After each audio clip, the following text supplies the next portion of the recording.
really complicated. I have Are you okay, Kate? Sorry, I just got breaking news, sorry. Are you okay? I'm fine. Okay. Oh my God, she said that. I'm sorry, go ahead. So I rep the buyer for a condo. We did a radon inspection. It needs to be remediated. There's the whole issue of the HOA. Right. It's just really a nightmare. The seller had had a bad experience making repairs on some other sale, and then the buyer didn't close, so he didn't want to be out of pocket, blah, blah, blah. My buyer's worried about having approval to actually get a remediation system. The seller offers to hack that and put it in anyway, take that liability, but he doesn't want to pay for it first. And I'm like, well, you gotta put the system in, so we just had to do this whole thing and make the payment for remediation, have my buyer make that earnest money non-refundable, and we pay it at closing, etc. Yeah, and that's, you know, I find that if you do run into a problem, money certainly does take care of a lot of things. Yeah. You know, it really does. And so, if a buyer is sincere, and they really want the house, you know, and the seller's worried that what if I do this and then they bail and I did. Now, in the case of radon, they're going to have that problem no matter who they sell it to, so they should just do it anyway. Oh, they didn't care about But that. They whatever. were all about not disclosing next time. But otherwise, making your earnest money hard is what you say, non-refundable immediately, can really give sellers, unless it's $500, some sort of, you know, comfort that this buyer is serious. So, you know, a lot of times you have to look at your buyer and say, how serious are you about wanting to buy this house? So you do that through an amendment? Yeah. Amendment to Mhm. the You contract amend. to just say Mhm. this is non-refundable. So you just have a repair amendment and then an And amendment to then the that purchase and would be sale for non-refundable. however. you wanna Okay. handle it. Anything else? Okay. Nobody, use the notification. Is that right? No. Whatever. Okay. HOA.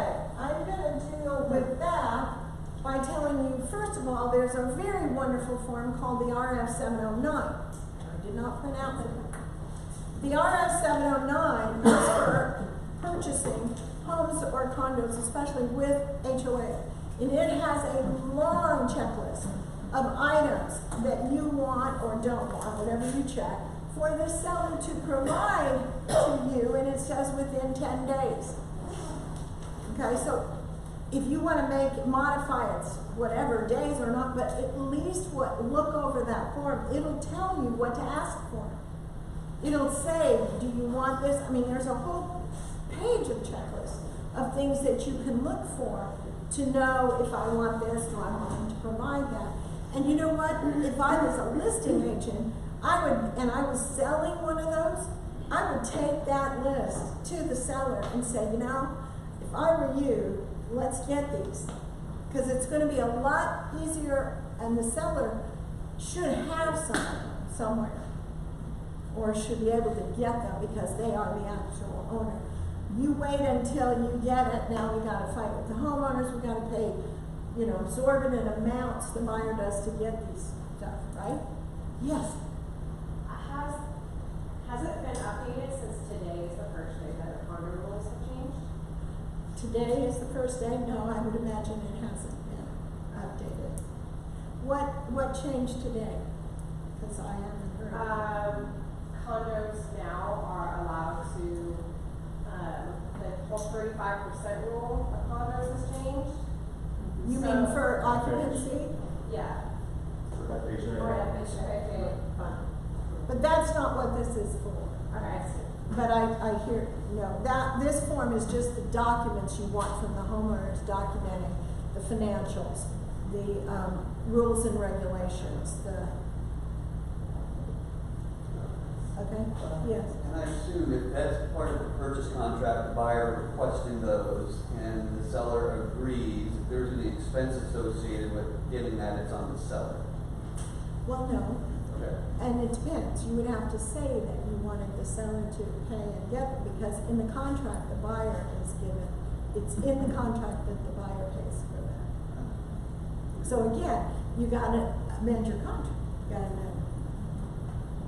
So you could, and also in the exhibits and addenda part of the contract, don't put anything in there except maybe that form, or maybe if you had some survey that you wanted to attach. Do not put in there the confirmation of agency, the property condition, nothing goes in there, except it might be that RF 709 or something that was really truly attached. Right? You all knew this. Alright, so, and then we're gonna get, I just wanna do the property condition disclosure. Who said something about that? That if you don't have it, so in other words, they haven't put it up on MLS, so you haven't had it prior and you don't have time to get it before you have to get an offer in? Yeah, like in a multiple offer situation, the seller hasn't filled it out, the buyer doesn't want to sell the house, but they haven't seen the property. Well, you can always make an in special stipulation contingent upon receipt and approval of the property condition disclosure. Even though the contract says that it. Yes, because Okay. any of the written word will supersede. It's just that the buyer's, but what the buyer's saying is this isn't really final until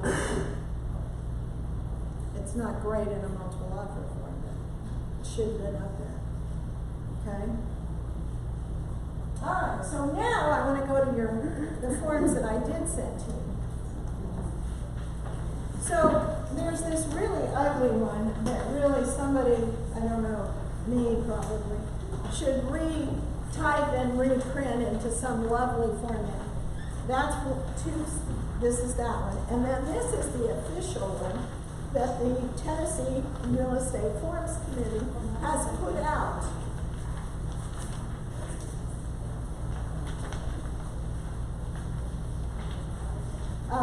So let's start with the RF 707.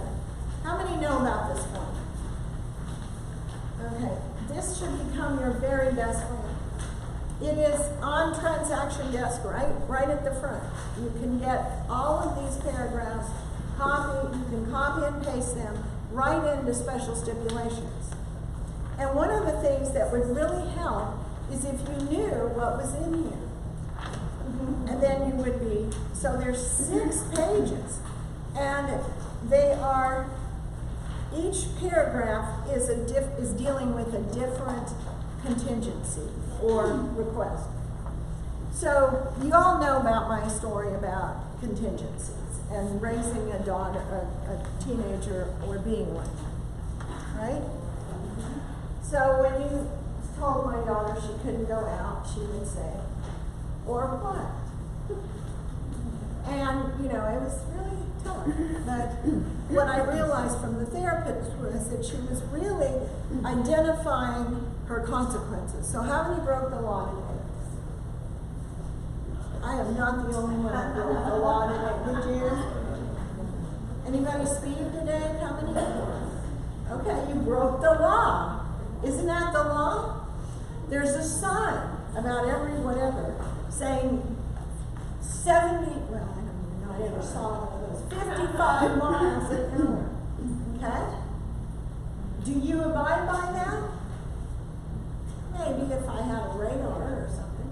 Why do we just go ahead? Because what's the worst that's going to happen? Nobody's going to kill you. You may have to pay that horrible ticket, and you may have to, you know, sit through that class. But basically, you're not going to, the consequences isn't that bad. But if you knew that if you got caught, you'd go to jail for 5 years for every mile over, you might be a little more serious. Like, you know there's a checkpoint up there, you slow down because of the consequence. Well, the contracts, whenever you put a contingency in, always, always, always think of or what. You cannot say, this contract is contingent upon the buyer's home selling at 123 Main Street. And I go, or what? This seller should, and this one I love, seller to order appraisal. Oh, not appraisal, survey. Seller to order a survey. Okay, or what? What's going to happen? And who's paying for it? And, or what? I mean, there has to be more to just stating. So, the attorneys have created this 707 with all of these paragraphs. So let's just quickly go through these quickly. Seller to pay buyer's expenses. Now, I want you to know this is really a line in the contract. You do not need to put this in special stipulations. I hate that. It can be put in under where the title is. Who pays title? Then there's 2 more lines, and it says, or may be modified as follows. That's where this goes. Not that it's not acceptable in special stipulations, but I'll know that you're not smart. Okay. And please use a dollar number. I don't like the percent. The attorneys put it in there, but I really hate it.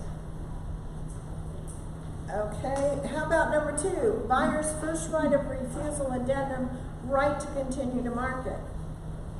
Buyer and seller agree that seller may continue to market the property as outlined in the attached buyer's first right of refusal addendum. So if you're going to use that, you need to fill out, that's right here. What do you think? Anybody? Are you surprised to see it here?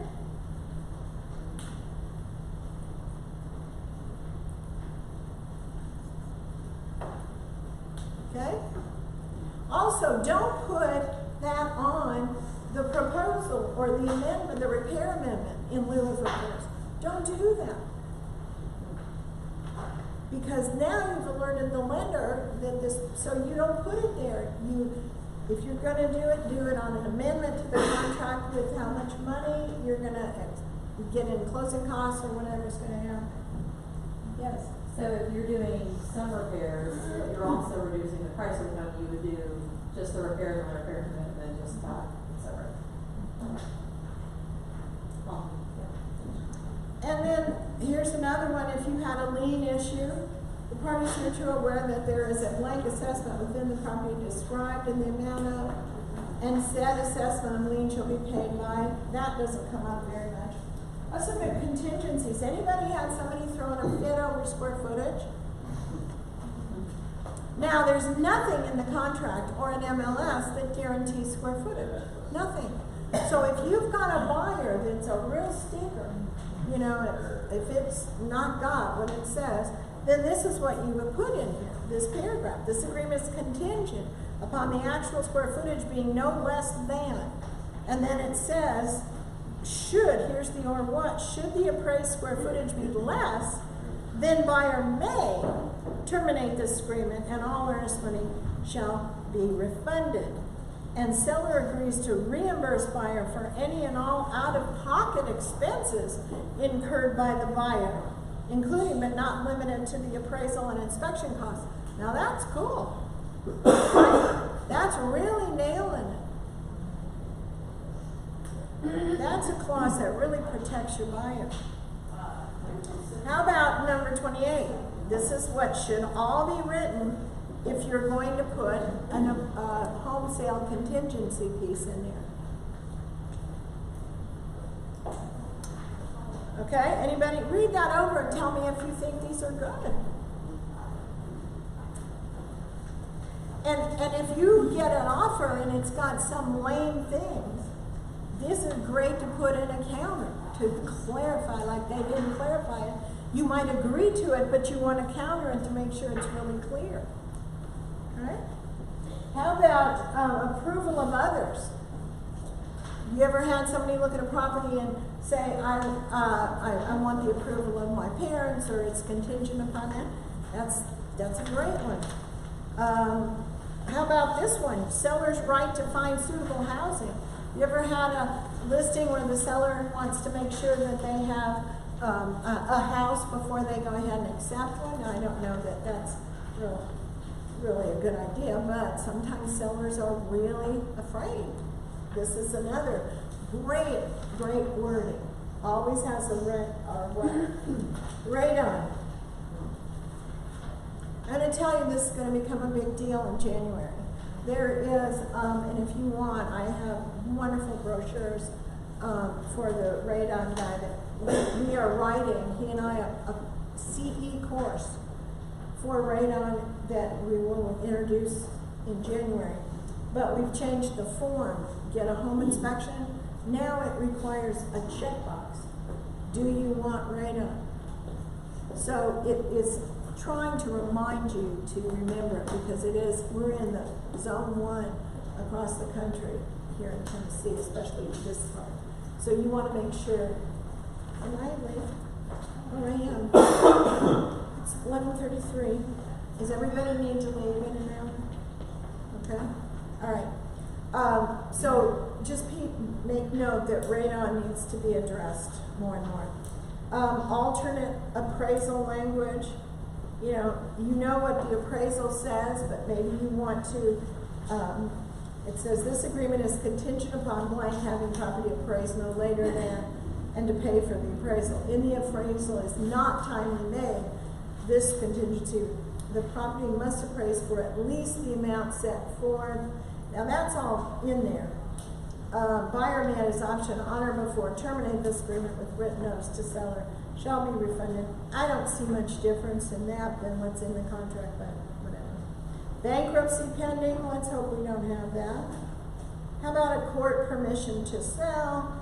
If you're dealing with a divorce, you might see if that. And then here's some additional buyer contingencies, Maria, that a buyer may want to do, okay? And then you can list one of those, and then you put down here on line 89, it has the or what for that. So you would pick. Does that make sense? Okay. And then you've got buyer assumption of loans, conventional. You've got some VA. You should know this, so in case it comes up. Zoning, rezoning contingencies. How about a home's converted to a multifamily use where zoning for multifamily may not be questioned, use may be questioned. Pools. Here's the condominium legal description. Condominium review period. You could, this is our, if you use the 709, it's already in there. Rental leases and review, inspection period if property is used as a rental. See, this you may have to adjust it because you can't get in. Rent proration, earnest money, trust money held by broker. I don't ever want people, I want the lender, not the lender, the title company. Anyway, I don't need to go through all of these with you, other than if you want to peruse quickly and see. I wanted you to be aware of this as a really good resource for you. Yes? Is radon automatically included in the existing contract language as one of the inspections, or do we have to specifically call it out using this? It is in there. It says including environmental in the inspections, you have to do it. But what we're finding is, just like with inspections, we are lax, they're finding as agents, in calling that up, and we don't make it, hey, do you want one? Because they forget, and it's becoming a real problem across the country. So this last page, about 2 years ago, there were some agents at Village and us who decided that that wasn't all inclusive, that there were some things that come up in contracts that were not included in the RF 707. And so they created this, and we did have our attorney bless it, okay? But it is not something that's in the RF 707. So I suggest that you read this. They're a little different than what's in there, and that's why we've included it. It is approved by Village, and these also are up there. Doesn't it say Village additional contingencies? It's in there, so you can copy and paste these. So, I mean, just see if you like any of these. There's an escalation clause in here, if you like that one. You know what an escalation clause is?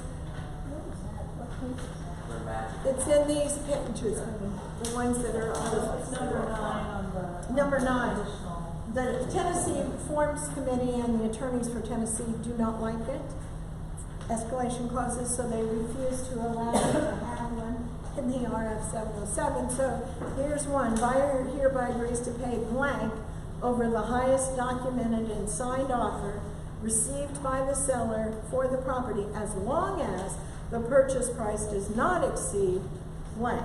Seller shall provide proof of such other offer by sending buyer a signed copy of the entire offer received by seller and counter buyer's offer with the new adjusted price bond. So that's I think doesn't, who's the one that has that one that is it Tyler? Lee? Oh, Lee, Yeah, Lee has one. yeah, that one, I like it. If you want